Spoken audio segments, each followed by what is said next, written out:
السلام علیکم ورحمۃ اللہ وبرکاتہ۔ امید ہے کہ آپ تمام حضرات بخیر و عافیت ہوں گے۔ اللہ تعالیٰ ایسے ہی عافیت کے ساتھ رکھے۔ آپ تمام حضرات کی خدمت میں شیخ حنیف صاحب لوہاروی دامت برکاتہم کی بہت قیمتی بات لے کر حاضر ہوا ہوں۔ آپ بھی سنیں اور اپنے دوستوں میں شیئر کریں۔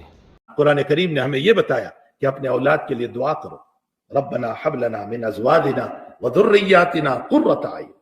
اے اللہ، ربنا حب لنا من ازواجنا، ہماری بیوی کو، اور اگر بیوی پڑھے تو ہمارے شوہر کو، دونوں پڑھے، بیوی شوہر کے لیے، شوہر بیوی کے لیے، ربنا حب لنا من ازواجنا وذریاتنا، ہماری اولادوں کو قرۃ اعین، ہماری آنکھوں کی ٹھنڈک بنا دے۔ حسن بصری رحمت اللہ علیہ سے کسی نے پوچھا، بخاری شریف میں ہے، حسن بصری رحمت اللہ علیہ سے کسی نے پوچھا کہ اولاد آنکھوں کی ٹھنڈک کیسے بنتی ہے؟ تو حسن بصری نے فرمایا کہ ماں باپ کے سامنے اولاد سجدہ کرنے والی بن جائے، ماں باپ کے سامنے اولاد دیندار بن جائے، اس سے آنکھیں ٹھنڈی ہوتی۔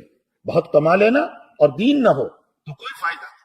اربوں خربوں کما لیا لیکن نہ نماز ہے، نہ دین ہے، نہ شریعت ہے، نہ حلال ہے، نہ حرام ہے، نہ ماں باپ کی اطاعت ہے، نہ فرما برداری ہے، تو وہ دولت کسی کام کی نہیں۔